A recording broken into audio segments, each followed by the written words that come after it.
자, 오늘 문제 본 거 있지? 27학년, 7년도 3월, 고등학교 3학년.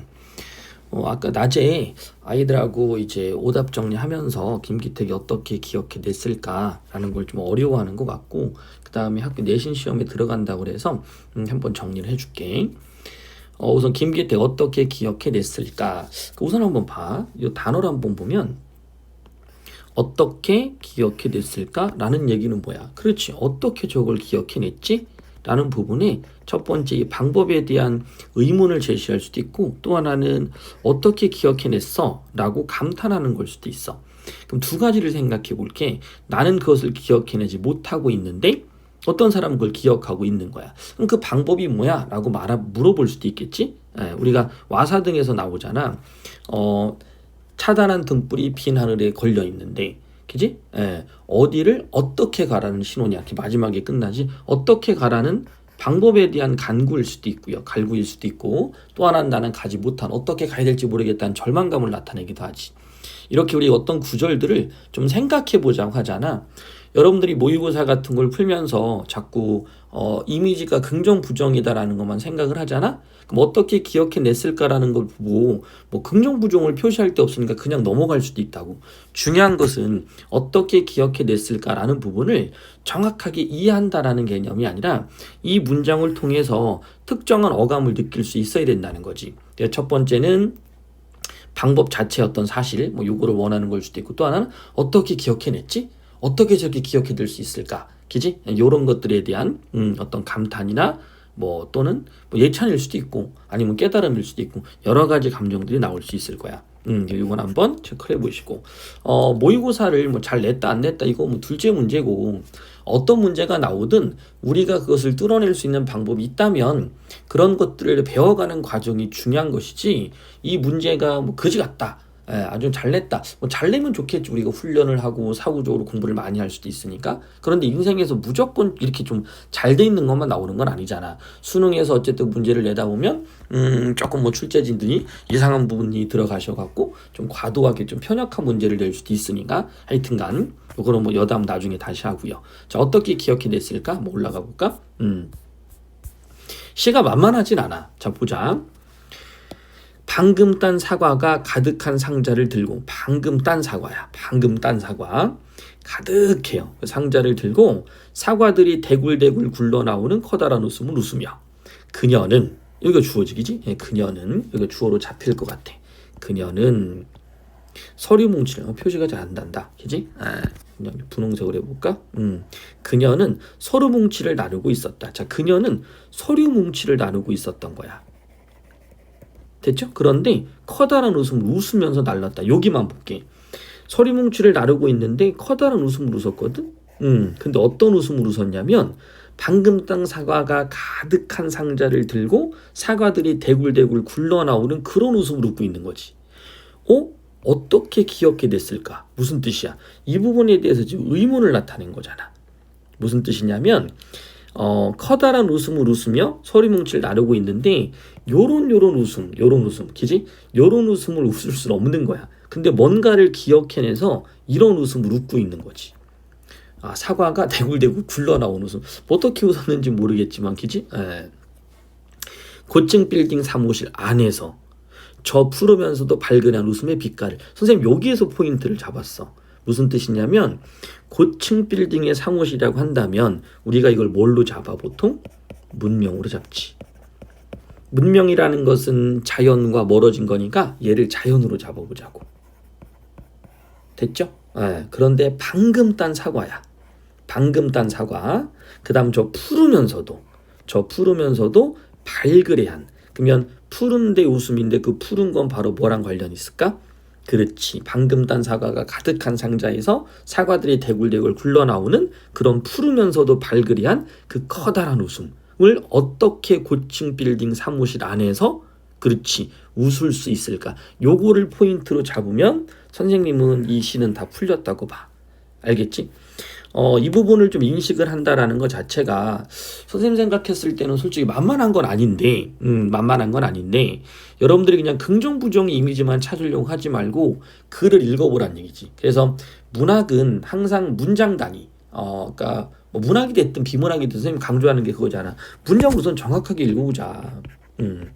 문장을 정확하게 읽고 그 문장과 문장이 묶었을 때 그것에 대한 고리를 찾아보고, 되지? 요걸 한번 연습해보라고 한 거잖아. 이제 그 다음 밑에 한번 봐. 이제 반복되지.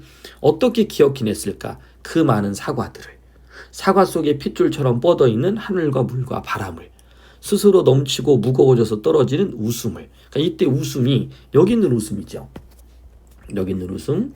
근데 그 웃음 어떻게 만들어진 웃음이냐면 하늘과 물과 바람이 만들어낸 웃음일 거고, 아니면 그런 웃음이겠고, 그 다음 그 많은 사과들일 거야. 그러면 그 많은 사과들, 하늘과 물과 바람, 그지? 하늘과 물과 바람, 이런 것들은 뭐야? 사과를 만드는 요소니까 자연적인 것. 스스로 넘치고 무거워져서 떨어지는 웃음. 스스로 넘치고 무거워져서 떨어지는 거야.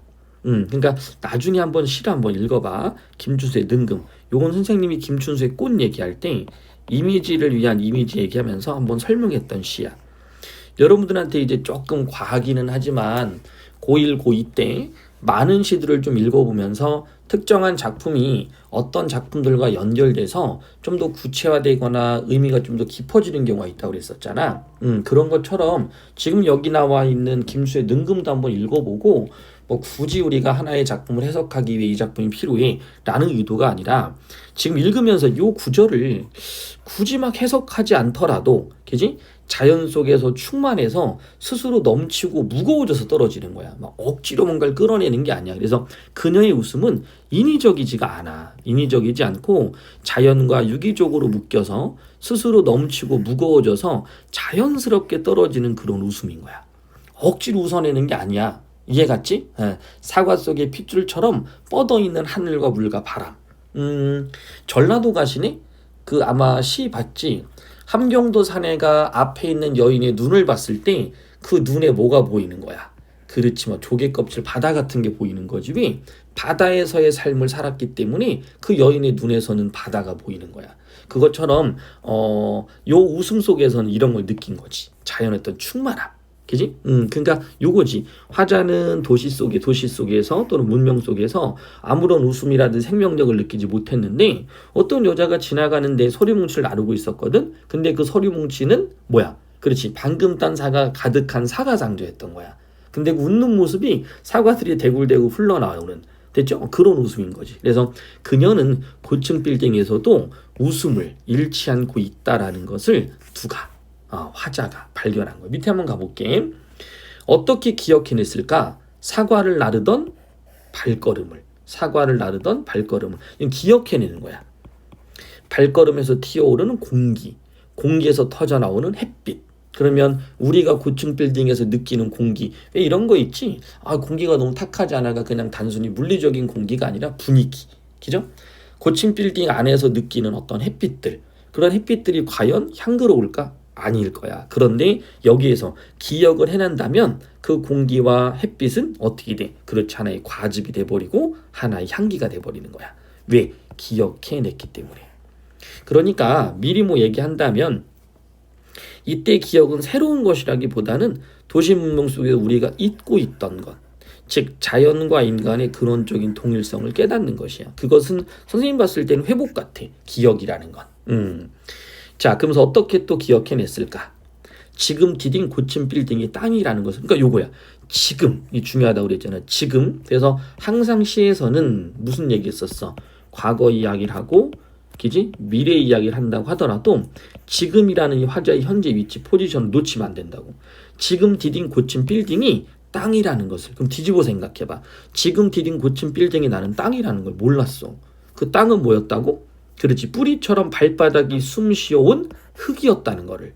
그 흙은 뭔데? 흙을 공기처럼 밀어올린 바로 풀이라는 거. 그 생명이었다는 걸 나는 몰랐던 거야. 그럼 우리가 세우는 고층 빌딩은 그렇지, 땅에 만들어지는 거지. 앞에서 배웠었나? 우리 마지막 땅? 그 아버지. 그지? 뭐 그런 땅이라든지 또는 돌다리에서 아버지도 그 얘기 하잖아. 너가 얼마나 이렇게 잘하게 된 이유는 다 땅의 덕분이다. 어떻게 본다면 이 땅이라는 것이 우리의 생명력을 회복할 수 있는, 그지? 그런 요소일 수도 있는 거야. 그게 흙이고 그게 풀인 거지. 그래서 화자의 그녀의 어떤 모습에서 화자는 자신의 내면을 다시 한번 살펴보면서 단절된 공간이 결국 생명의 근원인 땅과 연결된다는 것을 깨달은 거라고 봐야 되겠지. 그지? 자, 그게 이제 다시 묶여. 그래서 화자의 모습 나오잖아. 됐나? 외부 대상에서 다시 누구로? 화자로 들어오고, 화자는 그것에 본질적인 의미를 부여해. 그래서 몰래 엿보았다. 외로운 추수꾼의 웃음을. 그러면 실제 그녀의 모습을 보고 그녀의 모습으로부터 화자는 웃음을 보게 된 거고, 그런 웃음은 다시 추수꾼의 웃음으로 연결이 되는 거지. 상상이 되는 거야. 옛날에 그 멸치처럼. 넌 우포노박스에. 됐죠? 자, 외로운 추수꾼의 웃음을. 자, 외로운 추수꾼. 외로운이라는 건 아직도 선생님도 고민이긴 한데, 추수꾼이라는 것을 뭔가 걷어들이는 사람이죠? 근데 그 걷어들이는 사람이 웃음이 있어. 근데 그 사람은 외롭다는 거야. 어쩌면 도시 문명 속에서의 화자의 정서일 수도 있을 건데, 그녀의 내부에서 오랜 세월, 요걸 것 같아. 오랜 세월. 홀로, 그죠? 자라나다가 노래처럼 저절로 흘러나온, 저절로 익어서 오랜 세월 있다가 저절로 나오는 거야. 인위적인 게 아니야. 만들어진 게 아니야. 그냥 오랜 세월에 그것을 지켜온 거지. 그 기억을 떠올려서 그녀의 웃음과 추수꾼의 웃음이 된 거지. 책상들 사이에서 아마 이게 화자의 모습일 거고, 안 보는 척 본 거지. 그럼 이게 현실적인 부분일 거고, 그 다음은 다시 상상과 이어지겠지. 외로운 추수꾼의 걸음을. 됐죠? 안 보는 척 보았네. 외로운 추수꾼의 걸음을 출렁거리며 하늘거리며 홀로 이어지죠. 가는 걸음을 걷지 않아도 이제 저절로 나아가는 걸음. 바로 이게 화자가 선택해야 될 방향성. 전에도 한번 이런 시 보여주지 않았나? 시의 맨 마지막 부분에 화자가 길을 딱 가는데 전봇대에 딱 하나가 써 있는 거야. 전시상가.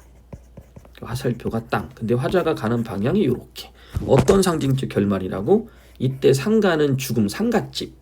죽음, 요 관련이지. 그럼 내가 가는 길이 어떤 길인 거야? 그렇지, 죽음의 길. 그럼 여기선 책상들 사이에서 안 보는 척 하면서 본 거야. 됐지? 홀로 가는 걸음을 홀로 가. 근데 그게 걷지 않아도 저절로 나아가는 걸음. 우리가 나아가야 되는 걸음이 어느 쪽이겠어? 자연이 충만한. 그러니까 그녀의 내면 세계 속에서도 요런, 됐지? 생명력을 지녔기 때문에 저절로 웃음이 아름답게 흘러나오는 것처럼 외로운 추수꾼의 모습도 마찬가지지. 내면 속에 이렇게 충만해 있다면 그 걸음걸이는 저절로 나타나는 걸음걸이가 될 거야. 이해 갔지? 그래서 김기택이 어떻게 기억해냈을까는 요 정도의 내용으로 이해하는 게 괜찮지 않을까. 그래서 뒤에 나와 있는 내용의 문제가 웃음에 대응되는 사과가 지닌 하늘과 물과 바람의 생명력은 어떻게 돼? 오랜 세월을 거쳐서 내면 속에서 오랜 세월 동안 있다가 저절로 기적 겉으로 나타나는 거. 그래서 오랜 세월을 거쳐야 무르익을 수 있는 것에 대한 부연이라기보다는 바로 5번 선택지의 반대인 것 같아. 그지? 스스로 넘치고 무거워져 떨어진 웃음은 비해서 저절로 흘러나오는 웃음과 대응된다. 이렇게. 됐죠? 그래서 3번을 골라주시면 될 것 같아요. 자, 이렇게 한번 해석을 했는데 이번 시험 범위에 들어간다고 하니까 좀 잘 체크해서 정리 한번 다시 해놓으시면 좋을 것 같아요. 프린트는 다시 한번 정리해서 선생님이 이번 주 안에 줄 수 있으면 한번 줄 수 있도록 노력을 해볼게.